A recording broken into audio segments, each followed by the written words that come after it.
ನನ್ನ ಹೆಸರು ವಿಲಾಸಿನಿ. ಎಲ್ಲಿಂದ ಬರಕತ್ತೀರಿ ನೀವು ಕ್ಯೂರ್ಲೆಸ್ಗ? ಅಶೋಕ್ ಡಿಪೋ.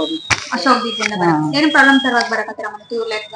ನನಗ BP, ಶುಗರ್, ಥೈರಾಯ್ಡ್, ಕಾಲ್ ನೋವು, ಕೈ ನೋವು, ಮೈ ನೋವು ಎಲ್ಲ ಇತ್ತು. ಎಲ್ಲ ಪೇನ್ಸ್ ಇದೆ. ಎಷ್ಟು ದಿನ ಆಯ್ತಾ ಮನೆ ಕ್ಯೂರ್ಲೆಗ್ ಬರಕ? ಈಗ 1.5 ತಿಂಗಳಾಯ್ತು. 1.5 ತಿಂಗಳಾಯ್ತು. ಇಷ್ಟೆಲ್ಲ ದಿನ ಬಂದು ಥೆರಪಿ ತಗೊಂಡ್ರಲ್ಲ ನಿಮ್ಗೆ?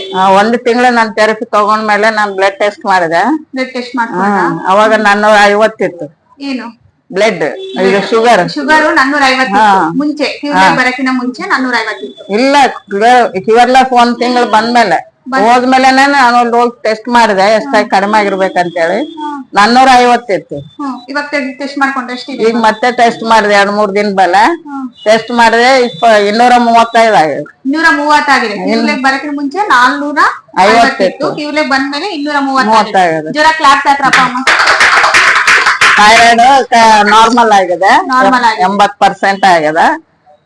ಶುಗರ್ BP ಸ್ವಲ್ಪ ಜಾಸ್ತಿ ಇದೆ, 230 ಇದೆ. ಚೆಕ್ ಮಾಡ್ತಿಲ್ಲ BP ನೀವು? ಇಲ್ಲ, ಚೆಕ್ ಮಾಡ್ತಿಲ್ಲ. ಥೈರಾಯ್ಡ್ ಫಸ್ಟ್ ಏನಂದಿದ್ರಮ್ಮ ಡಾಕ್ಟರ್ ನಿಮ್ಗೆ? ಥೈರಾಯ್ಡ್ ಫಸ್ಟ್ ಆಪರೇಷನ್ ಮಾಡ್ಬೇಕಂತ ಮಾಡ್ಬೇಕಂತಿದ್ರು.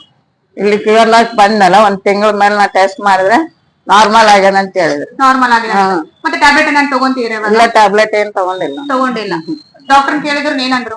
ಅವ್ರು ಟ್ಯಾಬ್ಲೆಟ್ ಬೇಡ, ಇವಾಗ ನಾರ್ಮಲ್ ಆಗ್ಯದ, ಅದೇ ಚಲೋ ಆಗ್ತದ ಅಂತ ಹೇಳಿ. ಚಲೋ ಆಗ್ತದ, ಟ್ಯಾಬ್ಲೆಟ್ ಬಿಟ್ಬಿಡ್ರಿ ಅಮ್ಮ ಅಂತ ನೀವ್ ಹೇಳಿದ್ರೆ? ನಾ ಹೇಳಿದೆ, ನಾನು ಇಲ್ಲಿಂಗ ಥೆರಪಿ ತಗೋಕತ್ತೀನಿ, ಕ್ಯೂರ್ ಲೈಫ್ ಅಂತ ಹೇಳಿ ಒಂದು ರಾಯಚೂರಲ್ಲಿ ಬಂದಿದೆ, ಒಳ್ಳೇದಾಯ್ತು, ಅದರಿಂದ ನಿನಗೆ ಚೆನ್ನಾಗ್ ಆಗುತ್ತಂತ. ಜ್ವರ ಕ್ಲಾಪ್ಸ್ ಹಾಕ್ರಪ್ಪ. ಬರಕ್ಕೆ ನಿಮ್ ಎಷ್ಟು ಟ್ಯಾಬ್ಲೆಟ್ ತಗೊಂತಿದ್ದೀರಮ್ಮ ನೀವು? ನಿನ್ ಖಾಲಿ ಶುಗರ್ BP ಒಂದೇ ತಗೊಂತೀವಿ. ಬೆಳಗ್ಗೆ 2, ಸಾಯಂಕಾಲ 2. 4 ಟ್ಯಾಬ್ಲೆಟ್ ತಗೊಂತೀರಾ? ಕ್ಯೂರ್ಲೆಗ್ ಬಂದ್ಮೇಲೆ ಎಷ್ಟು ಟ್ಯಾಬ್ಲೆಟ್ ತಗೊಂತೀರಾ? ಇವಾಗ ಅದು BP, ಶುಗರ್ ತಗೊಲೇಬೇಕಲ್ಲ, ಅದೇ ತಗೋಕತ್ತೇನೆ. ಮತ್ತೆ ಇಂಜೆಕ್ಷನ್ ಕೊಟ್ಟಿದ್ದಾರೆ. ಥೈರಾಯ್ಡ್ ಅಷ್ಟೇ ನಿಮ್ಗೆ ಆಪರೇಷನ್ ಮಾಡ್ಬೇಕಂತಿದ್ರು ಮುಂಚೆ? ಇವಾಗ ಇಲ್ಲ, ಆಪರೇಷನ್ ನಾರ್ಮಲ್ ಆಗ್ಯದ. ಅಮ್ಮಂಗ್ ಬಂದು ಮುಂಚೆ ಏನ್ ಮಾಡ್ತಿದಾರೆ ಅಂದ್ರೆ ಕ್ಯೂರ್ಲೆಗ್ ಬರಕಿನ ಮುಂಚೆ ಥೈರಾಯ್ಡ್ ಆಪರೇಷನ್ ಮಾಡ್ಬೇಕಂತ ಹೇಳಿದ್ರಂತೆ. ಇಲ್ಲಿಗೆ ಬಂದು 1 ತಿಂಗಳ ಮೇಲೆ ಆಯ್ತು. ಅಮ್ಮ ಕಂಟಿನ್ಯೂ ಬರ್ತಾರೆ, ರೆಗ್ಯುಲರ್ ಆಗಿ ಬರ್ತಾರೆ. ಅವ್ರಿಗೆ ಏನಂತಂದ್ರೆ ಥೈರಾಯ್ಡ್ ಎಲ್ಲ ಒಂದು 20% ಗುಣ ಆಗಿರಮ್ಮ, ಇನ್ನ 80% ಇದೆ. ಟ್ಯಾಬ್ಲೆಟ್ ಕೊಡಂಗಿಲ್ಲ, ಯಾಕಂದ್ರೆ ಥೆರಪಿಗೆ ಹೋಗ್ರಿ, ಚೆನ್ನಾಗಿರ್ತಾರೆ, ಈ ತರ ಎಲ್ಲ ಥೆರಪಿ ಎಲ್ಲ ಮಾಡ್ರಿ. ಅವ್ರನ್ನ ಹೇಳಿದಾರೆ ಅಮ್ಮ ಬಂದು, ತರ ಕ್ಯೂರ್ಲೆಸ್ ಹೋಗ್ತೀನಿ ಅಮ್ಮ, ನಾನು ಥೆರಪಿ ತಗೊಳಕತ್ತೀನಿ ಅಂತಂದ್ರೆ ಅದೇ ಥೆರಪಿನೇ ತಗೊಂಡು ನೀವು ಟ್ಯಾಬ್ಲೆಟ್ ಗಿಬ್ಲೆಟ್ ಏನ್ ಯೂಸ್ ಮಾಡೋದ್ ಅವಶ್ಯಕತೆ ಇಲ್ಲ, ಅದಕ್ಕೆ ನಾನು ಟ್ಯಾಬ್ಲೆಟ್ನು ಕೊಡಂಗಿಲ್ಲ, ಈ ತರ ಥೆರಪಿ ಯೂಸ್ ಮಾಡ್ದ ಅಂತ ಹೇಳಿದಾರೆ. ಮತ್ತೆ ಅಮ್ಮಗ್ ಬಂದು ಶುಗರ್ ಎಷ್ಟಿತ್ತು? ಕ್ಯೂರ್ಲೆಗ್ ಬರಕಿನ ಮುಂಚೆ 450 ಇತ್ತು. ಮತ್ತೆ ಇಲ್ಲಿ ಕ್ಯೂರ್ಲೆಗ್ ಬಂದ್ಮೇಲೆ 230 ಆಗಿದೆ, 0.5% ಗುಣ ಆಗಿದೆ. ಜ್ವರ ಕ್ಲಾಪ್ಸ್ ಆಗಿರೋ ಅವ್ರ 0.5% ಅನ್ನೋದು ಗುಣ ಆಗ್ಬಿಟ್ಟಿದೆ. ಅಮ್ಮ ಥೈರಾಯ್ಡ್ನು ಟ್ಯಾಬ್ಲೆಟ್ ತಗೊಳೋದ್ ಅವಶ್ಯಕತೆ ಇಲ್ಲ ಅಮ್ಮ, ಈ ತರ ಥೆರಪಿ ಮಾಡಿದ್ರೆ ನಿಮ್ಗೆ ಗುಣ ಆಗಲ್ಲ ಅಂತ ಡಾಕ್ಟರ್ನೇ ಹೇಳಿದಾರೆ ಅವ್ರಿಗೆ. ಅಮ್ಮ ನಿಮ್ಗೆ ಧೈರ್ಯ ಬಂತ? ಇಷ್ಟ ಆಯ್ತಾ? ಧೈರ್ಯ ಬಂತ.